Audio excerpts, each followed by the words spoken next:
ವ್ಯಾಯಾಮ ಪ್ರೆಗ್ನೆನ್ಸಿಯಲ್ಲಿ ಯಾವ ಥರ ಎಕ್ಸಸೈಸ್ ಮಾಡ್ಬೋದು, ಯಾವ ಥರ ವ್ಯಾಯಾಮಗಳು ಮಾಡ್ಬೋದು ಅಂತ ನನ್ನ ಪೇಷಂಟ್ಸು ತುಂಬ ಚೆನ್ನಾಗಿ ಕೇಳ್ತಾ ಇರ್ತೀರಾ.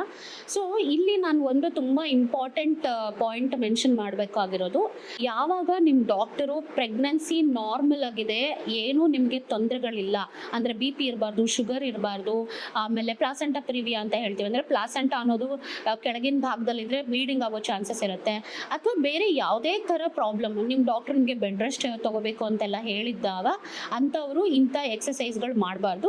ಯಾರಿಗೆ ಯಾವ ಥರದ ಸಮಸ್ಯೆನೂ ಇಲ್ದಂಗೆ ಆರೋಗ್ಯವಾದ ಪ್ರೆಗ್ನೆನ್ಸಿ ಇದ್ದವರು ಮಾತ್ರ, ಆರೋಗ್ಯವಾಗಿರುವಂತಹ ಗರ್ಭಿಣಿಯ ನಾನು ಹೇಳಿರೋ ಈ ಕೆಲವೊಂದು ಎಕ್ಸಸೈಸ್ಗಳು ಮಾಡೋದ್ರಿಂದ ನಿಮ್ಮ ಪ್ರೆಗ್ನೆನ್ಸಿ ಇನ್ನೂ ನೀಟಾಗಿ ಸ್ಮೂತಾಗಿ ಆಗುತ್ತೆ ಆ್ಯಂಡ್ ಡೆಲಿವರಿ ಕೂಡ ನೀಟಾಗಿ ಈಸಿಯಾಗಿ ಆಗುತ್ತೆ. ಸೊ ಇದು ಯಾವ್ಯಾವ ಥರ ಎಕ್ಸಸೈಸ್ ಅಂದರೆ, ಡೆಫಿನೆಟ್ಲಿ ಮೊದಲನೇ ತುಂಬ ಇಂಪಾರ್ಟೆಂಟ್ ಎಕ್ಸಸೈಸ್ ಅಂದರೆ ವಾಕಿಂಗು. ನೀವು ಅಟ್ಲೀಸ್ಟ್ ದಿನ ಬೆಳಗ್ಗೆ ತಿಂಡಿ ಆದಮೇಲೆ ಅರ್ಧ ಗಂಟೆ, ಮಧ್ಯಾಹ್ನ ಊಟ ಆದಮೇಲೆ ಅರ್ಧ ಗಂಟೆ, ನೈಟ್ ಊಟ ಆದಮೇಲೆ ಅರ್ಧ ಗಂಟೆ ಕಂಪಲ್ಸರಿ ವಾಕಿಂಗ್ ಮಾಡೋದ್ರಿಂದ ನಿಮ್ಮ ದೇಹದ ಕೆಳಗಿನ ಭಾಗದ ಕಾಲುಗಳಲ್ಲಿ ತುಂಬ ಚೆನ್ನಾಗಿ ರಕ್ತ ಸಂಚಾರ ಆಗುತ್ತೆ. ಪ್ರೆಗ್ನೆನ್ಸಿಯಲ್ಲಿ ಕಂಡು ಬರುವಂತಹ ಕಾಲಿನ ಬಾವು, ಕಾಲಿನ ಊತ ಎಲ್ಲ ನ್ಯಾಚುರಲಿ ಬರೋದಿಲ್ಲ, ಅಥವಾ ಬಂದಿದ್ರೆ ಅದು ಇಳಿಯುತ್ತೆ.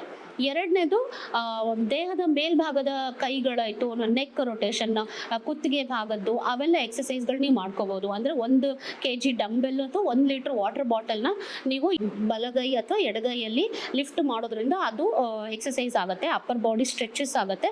ಹೊಟ್ಟೆ ಮೇಲೆ ಯಾವುದೇ ಪ್ರೆಷರ್ ಬೀಳಲಾರ್ದಂಗೆ ಅದನ್ನು ನೀವು 20 ಬಾರಿ ಆ ರೆಪಿಟೇಷನ್ಸು 3 ಸೆಟ್ ನೀವು ಮಾಡ್ತಾ ಇದ್ರೆ ಅದು ಕೂಡ ನಿಮ್ಮ ಕತ್ತಿನ ಭಾಗ ಮತ್ತು ಭುಜ ಮತ್ತು ಕೈಗಳದ್ದು ಎಕ್ಸಸೈಸಸ್ ಆಗುತ್ತೆ. ಮತ್ತು ಡೆಫಿನೆಟ್ಲಿ ಸೈಡ್ ವರ್ಡ್ಸ್ ಪ್ಲ್ಯಾಂಕ್ ಮಾಡ್ಬೋದು, ಆಮೇಲೆ ಅದು ಕೂಡ ಕೇರ್ಫುಲ್ ಆಗಿರಬೇಕು. ಅದು ಬಿಟ್ಟರೆ ಬಟರ್ಫ್ಲೈ ಎಕ್ಸಸೈಸಸ್ ಮಾಡ್ಬೋದು.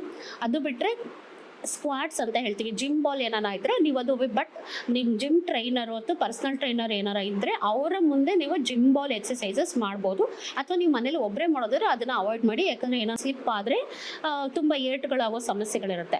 ಸೊ ವಾಕಿಂಗು ತುಂಬ ಇಂಪಾರ್ಟೆಂಟು. ಅದು ಬಿಟ್ಟರೆ ನೆಕ್ ರೊಟೇಷನ್, ಅಂದರೆ ಕುತ್ತಿಗೆಯ ಭಾಗನ ರೊಟೇಷನ್ ಮಾಡೋದ್ರಿಂದನೂ ಕೂಡ ಒಳ್ಳೆ ಸ್ಟ್ರೆಚಸ್ ಸಿಗುತ್ತೆ. ಸೊ ಇದ್ರ ಬಗ್ಗೆ ಇನ್ನೂ ಡೀಟೇಲಾಗಿ ಮಾಹಿತಿ ಬೇಕಂದರೆ ನೀವು ಕಾಮೆಂಟ್ ಸೆಕ್ಷನ್ಗೆ ಕೇಳ್ಬೋದು. Thank you.